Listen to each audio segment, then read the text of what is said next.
Aloha and welcome to Permission to Flourish, a podcast about choosing growth, joy, and purpose on your own terms. I'm your host, Jay Cornell, and I sit down with leaders, creatives, and everyday visionaries who's given themselves permission to pause, pivot, and pursue what truly matters. These conversations are real, heartfelt, and here to remind you, you don't need permission. Let's get to today's episode. I'd like to welcome my next guest. A global credibility expert, Mitchell Levy is a two-time TEDx speaker, an international best-selling author of over 60 books, a certified stakeholder, certified coach, and an executive coach at Marshall's Goldsmiths 100 Coaches. As an executive coach, Mitchell is a sounding board, a thinking partner, and someone who can hold the mirror to generate insights for personal change. This impact has earned him a place among the world's top 200 leadership voices by Learner's Hum and as the #1 thought leader in ecosystems and the top 100 thought leader overall by Thinkers 360.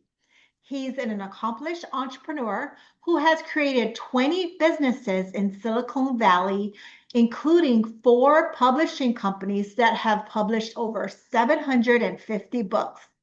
He's provided strategic counseling to hundreds of companies and has been the chairman of a board of a NASDAQ listed company. With that being said, I'd like to welcome our next guest speaker, Mitchell Levy. Mitchell, thank you so much for joining us this evening. I really appreciate you taking time out of your busy schedule.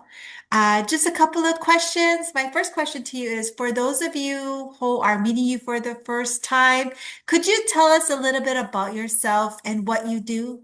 Sure. So my name's Mitchell Levy. I've been in Silicon Valley for 39 years, happily married for 37.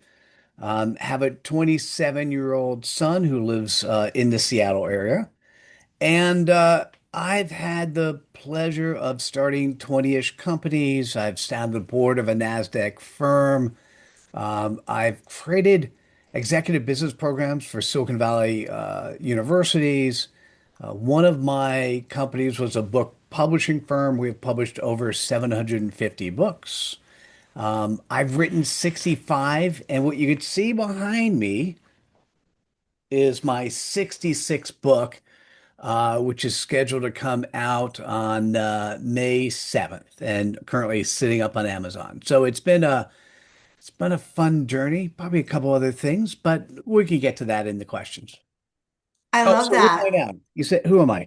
So I show up in the world in terms of how I give value, technically two ways, and I'm working on a third. So one is through executive coaching.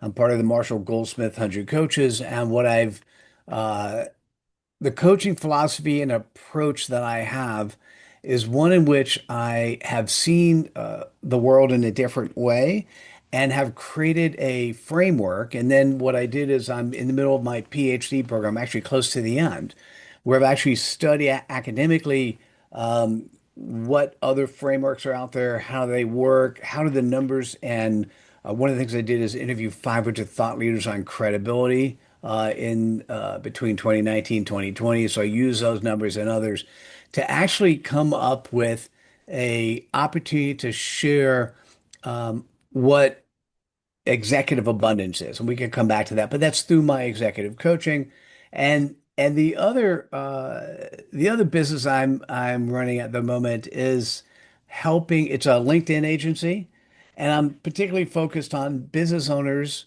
who are tired of slimy LinkedIn sales tactics. And so those are the two places I show up. I love that. LinkedIn has changed so much. It's not the same that it used to be. But yeah, that is so good. And PhD, amazing. And you're just crushing it. You're doing so much and you're helping so many people.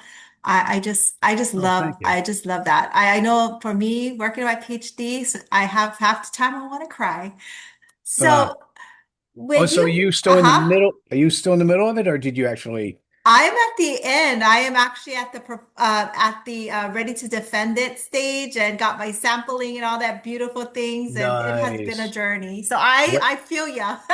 when is your when's your defense? My defense is not going to be until summer, so August. I would Oh, be so mine thinking. is in April. Oh, amazing! You're So gonna I am really literally around the corner. very cool. So, what is one tip that you could give someone that is going through their doctoral during the journey right now? Ah, I'll give a tip, and before I do, I want to share something else. Now, um, I'm not going to ask you whether you're a parent, but I will say before I was a parent, my people would tell me how the world was going to change and how being a parent was going to be different. And it doesn't matter what they said, I did not understand it. I mean, I heard it, I thought I understood it, but then all of a sudden I was a parent, life changed. If you go to the type of program where for your PhD, where you end up using your PhD in your life, what I can tell you is the rigor and approach you take, you're going to be a different person afterwards than before. And no matter what somebody says, it it doesn't matter. So that's my caveat is it's hard to know what it really is. But I will give you the hint.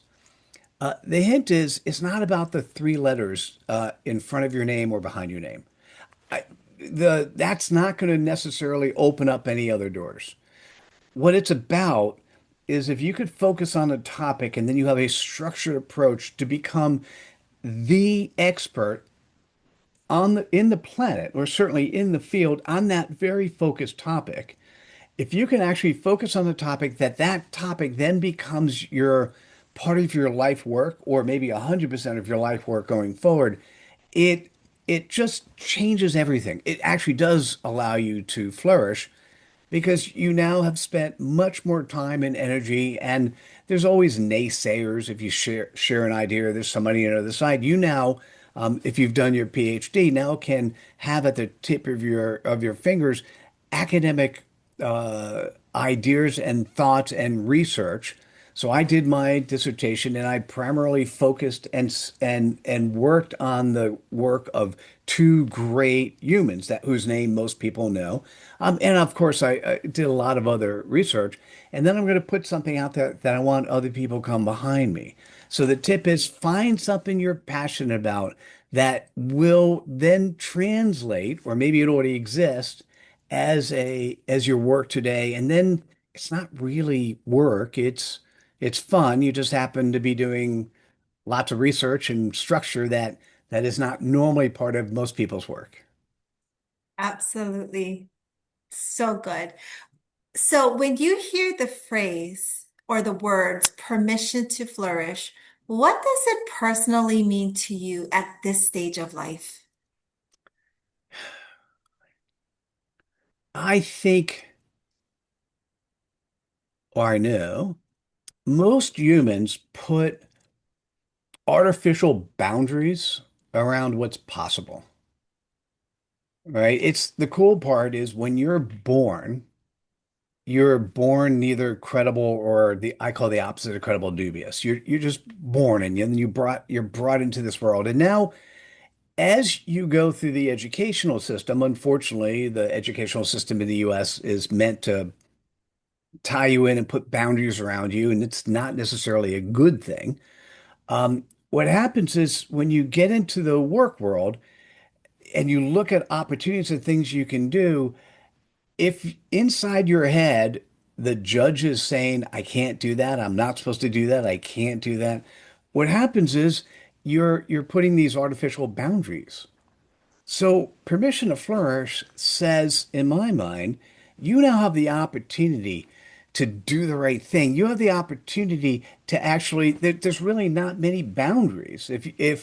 If you are a servant leader who have the intent and commitment to do the right thing, what's stopping you from doing that next thing that will allow you to change the lives of one or many people who you are intended to serve? So powerful. And when you think about, as an executive coach and people are developing or starting their businesses, how do you decide what opportunities you should say yes or no to? Ah, it's a great question. Um, one of the one of the things that we're taught wrong um, is is actually there's a couple. Um, I'm going to say, but let me sort of narrow as I'm thinking this answer to through. Good news, you're asking questions that other people haven't, so they're not pat responses that are coming off my head. Do me a favor, ask again, um, and add a couple more words so that'll help synthesize my response. Yeah, absolutely. So, as you're coaching, right, executives or leaders, and you look at yourself and do the reflection, think of it as like business development. How do you decide what opportunities that you say yes or no to when Got it. making different decisions? Got it. Thank you. I'm going to be much more narrow. I went for the broad approach and then it just kept growing. I'm like, oh, I can't do that. Let's be very narrow. You need a compass.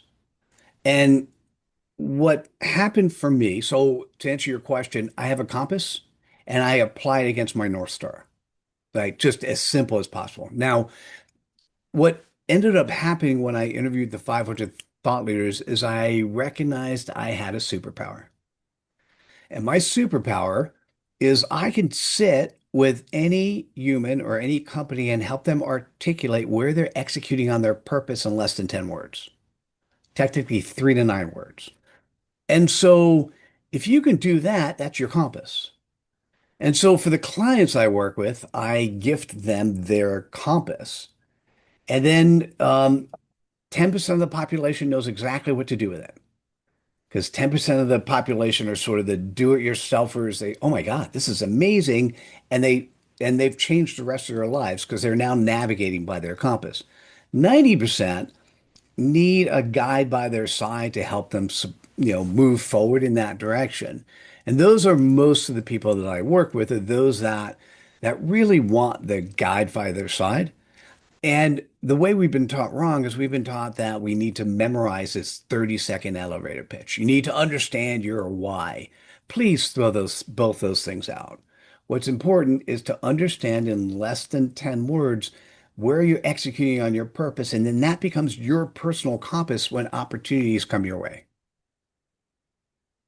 I think the biggest thing we forget about is keeping it simple and having that compass, that roadmap is so needed. And we forget the simple things. Agreed. Uh, so Thank you.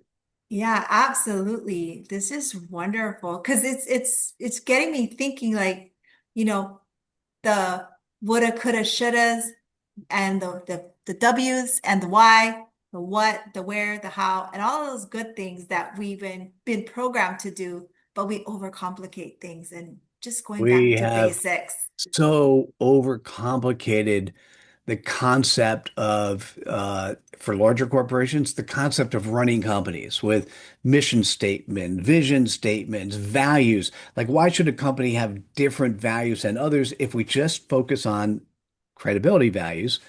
Why shouldn't we just be credible and allow the simplicity of I call it a CPOP, your customer point of possibility. It's the simplicity of a CPOP. And then when you're looking at business owners, you've got all these gu gurus. If you're just listening only, I'm putting up the double symbols. These gurus who tell you they know the answer. And all it's going to do is cost you $15,000 to pay them, and they will give you the answers and some model, some framework, something they have going on that will generate revenue for you. And of course, if it doesn't work for you, then they beat you up because, hey, things are something broken with you. And the point is, they've found an instance of something at some point in time that worked for somebody else or maybe it worked for themselves. It does not mean that that same point in time exists today. It does not mean that it works for you in the audience that you serve, right? Absolutely. And so the it was funny. I was having a conversation with one of my clients this week, and he's phenomenal at building systems. And what he's doing this round, and I had to have him slow down to recognize it, is he knows the system he wants to build, but he's doing it manually first. And so I had to stop him and go, do you realize what you're doing? Right? And he goes, "Yes, maybe. Tell me more, Mitchell." And so I said, what most people do is they build the system, then they try to tweak the system if it doesn't work, right? But that's not the simple approach is do it manually. Have your hands touching everything you're doing, seeing what works, what doesn't work. And once you've figured out that it actually works manually, then automate it. He goes, oh, what a good idea. And he was doing it naturally. I mean, he was already there. I just wanted to point him out because I was maybe hearing in his voice that he wanted to jump to automation before he should have. Most people, they'll automate and then they'll try to make the automation work for you. And instead, the simple thing is if you dial up your client and get them on the phone or get them on a Zoom and you try to sell them something, do they buy? Now, if they don't buy, why? Were they not the right person, or did you not have the right offer, or do they not have a need? Do they not have a want of which you satisfy? Once you sort of can dial those things in, who to attract, what they actually want, and then how do you price it properly so you can deliver what they really need, but you're selling them what they want. Once you've dialed those things in, then you can automate. That is so true. We're trying to do the one box fits all, that what everyone else is doing, we should be doing the same thing instead of just focusing on us, kind of like a watch, right? When we put it together, all the nuts and bolts and the little dials and everything, one piece at a time. We can't do what everyone else is doing. What sets us apart? I love that. Thank you. And when you think about, you mentioned credibility, what's the one habit that has strengthened your credibility over time? Mm. Well, let me share with you. Um, as I mentioned, I went on a Napoleon Hill style journey between 2019 and 2020. I ended up uh, defining or expanding what the definition of credibility was in the dictionary. So I'll share that with you now. Ended up doing a TEDx. It was called "We Are Losing Our Humanity," and I'm tired of watching it happen. That's got 500,000 views. End up doing a lot of speaking on it and wrote a book. The book's called Credibility Nation, created a community called Credibility Nation. And what I want to do is share with you that credibility is not just the quality you're trusted, that's what's in some of the dictionaries, but the quality that you're trusted, known, and liked. And so, for those just listening to the podcast, you can Google or go to AI and say, "Tell me about Mitchell Levy's 10 values of credibility," and it'll come up with what they are. And what's interesting is the importance. If you'll notice, um, what's really important and what most people you got to get the first piece of it down. So being trustworthy, right? So that means being authentically you, having integrity, being vulnerable, being coachable, right? Now, what's interesting, you'll notice that integrity is a value that's listed twice. I'm going to come back to that afterwards. Once you get to know somebody, what you're really interested in is you want somebody who's a servant leader. You want somebody who really is there to serve and has the intent and commitment to do the right thing. Now, like I said, the only place that the value integrity is listed twice is the place where it's under being known. So under being trustworthy, it's your external integrity, who you say you are to the world. And as you get to know somebody, the integrity under being known is who you really are internally. And whenever there's a disconnect, so if you're saying something and you're acting a different way, people are going to run. They may tell you, they may not, but that incongruity causes a problem. And I'll come back and answer your question. And then the likability, here's the most important part. There are two things you need to do to be likable. One, share your stage. You're doing that right now. By you spreading the ideas, thoughts, and actions of Mitchell Levy, you're actually spreading, I call it spreading cred dust on me, right? And the second thing is being respectful. So for me, I try to live most of these values. I could tell you, I think I've always been a servant leader. I've always had the intent and commitment to do the right thing. I mean, and typically, I'm not sure I was always as coachable in different parts of my life. I certainly am very coachable now. Um, One area that I wasn't good, almost immediately, probably about a month into the interviews, one of the things I learned is when I started doing the interviews, I didn't realize up front that there, and I ended up doing half-hour interviews, typically 8 to 14 on Tuesdays and Wednesdays, and I did that for an entire year. And so what would happen is some people would come late. Some people, I had 5 questions, and I'd send a video. Here is how you answer the 5 questions, right? Some people didn't prepare. Some people didn't talk with their heart. They read their answers, right? And so that's what I started keeping track of. And for me, prior to doing the interview, so prior to 2019, when I was in a meeting, the meeting would start when I would get there, and I would typically be 5 minutes late, 1 to 5 minutes late, right? And I'm like, well, hey, the meeting doesn't start until Mitchell's here. And I realized how disrespectful that was in doing the interviews because I was keeping track of how many people came on time. And by the way, if you're doing a podcast, coming on time means coming early. If you check your logs for Zoom, I'll have been sitting in the waiting room and you joined early. I appreciate that. I was sitting in the waiting room 10 minutes early. Not for any reason other than it's a podcast. I want to make sure I can adhere to your schedule and show you respect, right? And and I'd say of the things that I learned, it is such a simple thing. When I book a podcast, actually, there's somebody who books me on podcasts. So when I've communicated to her how to book me, typically what happens is they'll book an hour for the podcast, even if it's a half-hour podcast. They'll book a half hour up front just so I can get in the right mental attitude and a half hour afterwards. So if I say yes to a podcast, that's 2 hours of my day. Now, if we get it done quicker and I get free time, oh my God, that's great, right? I love having more time. But what I do is I give you the respect of being here and being available and giving you my utmost attention. And I think in today's world of AI and deep fakes and not knowing people and not knowing if someone's real or if information's real, and most people are not discerning. That's another thing we don't learn in school. I believe that we're moving more and more to the world of the individual communities, which are your communities. And in those communities, people will trust, know, and like, or trust, know, and love you because you've been there for them. They see you. It could be physical in some cases.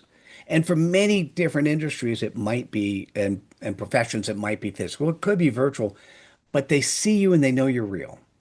And what do they expect?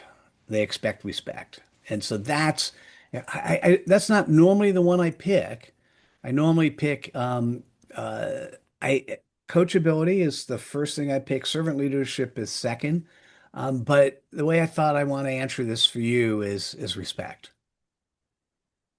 And respect goes such a long way. And just the base, again, just basics, right? We overcomplicate anything, and everyone's just looking for mutual respect of their time, and their thoughts and just sharing. So that, thank you for that. I love that so much. And yes, you were early.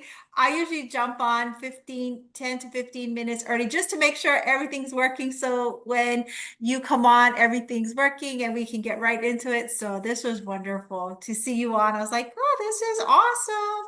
Nice, nice. So when you think about, as a thought leader, how do you balance or influence with humility, not just with your clients, but just people overall?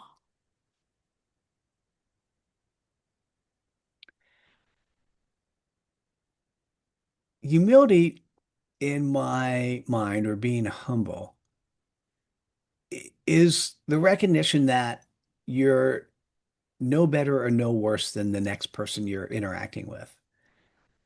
And what needs to happen is you need to a way to so that's the first thing. Very simple. Sorry, let me answer your question. Very simple. I'm no better, no worse than the person I'm talking to. Because that person, if they're, and this is what many people make mistakes. Oh my goodness. Let's talk about physical networking, and I'm going to clump a group of people together, realtors or insurance salespeople, right? They go to a meeting, they shove their, this is not everybody, by the way. I know a lot of good realtors and insurance, but they'll show you, you know that person who you've met at an event, they're forceful, they're loud, they shove their card in your hand and they move to the next person, and you're either a client or they don't care, right? And the thing is, when I meet somebody, my first thought, well, besides are they credible, right? And credible, at least showing up with humility, coachability, vulnerability. But what I'm really thinking about, can they be a good referral partner? Right? That's the first thing I think about. And so I have to be humble because if I'm a jerk to a referral partner, they're not going to refer me, right? They have to recognize, A, they need the simplicity of what I call the CPOP. They need the simplicity of being able to refer me, 3 to 9 words. And they need to feel that I'm a servant leader with the intent and commitment to do the right thing. And if they do refer me, they have to feel that I'm going to treat the person they refer me to with absolute respect. And what's really interesting is that only works if you're humble. It doesn't work in any other scenario. Absolutely. And, being humble goes a long way. A lot of people think it's a weakness, but for me, it's a strength of mine, which I absolutely love. If you could leave the listeners with one belief to carry forward or a word of advice, what would it be? Hmm. Give me an example of one or two people you've interviewed in the past where it's a piece of advice that you've really enjoyed. Because I need you to set me context for your audience, if that's okay. Yeah, absolutely. So one belief really is just being your authentic, congruent self and just keep following who you are because people will see you for who you are, not because of what you were from your past, but who you are today and how you're showing up for others. That was one of the best advice for a few of my listeners, especially with what's going on in the world today, where they feel stuck. And how do they get unstuck? Hmm. And then the other one was just ask. Don't be afraid to ask because the worst that they'll say is no. Ah, got it. Oh, good. By the way, thank you. You need to say that, and you oriented me to be much more specific and focused. I'm going to say share something really interesting, um, and then I'll explain it. Sell them what they want, deliver what they need. So I will be very clear. I spent this book, the dissertation, the book I'm doing is 7 years in the making. And I spent 5.5 years selling people clarity and credibility, nice business models, good businesses. I spent 5.5 years selling people, and I'm going to say this and now really understand it. I'm selling them what they absolutely need, but that's not what they wanted. People already think they have credibility and they already think they have clarity. Um, Now, I can tell you that many don't. 98% of people I interviewed don't have clarity, but that's what they need, what they not what they want. And so what happens is if you're good at what you do and you help solve problems, you know what they need. But that's not necessarily what they're asking for. So you have to talk to a lot of your customer base and your prospect base and figure out what they really want, what they're asking for. And it's not you're saying one thing and doing something else. It's they're asking for something, but that's not really, they may ask for something they want, but Not really. So, for instance, executive abundance is not about making a ton of money. It's about bringing an abundant lifestyle to an ecosystem of multiple stakeholders, right? But people go, abundance, I want abundance. Great. Sell them what they want. And then what do they get? Clarity, credibility, and then there's a couple other C's I give them as well. So good. This has been so amazing. I just having this conversation with you. I'm so excited. I can't wait to read your book. Where can listeners connect with you? The best way is going to my website. So it's mitchelllevy.com, Mitchell, so three L's.com.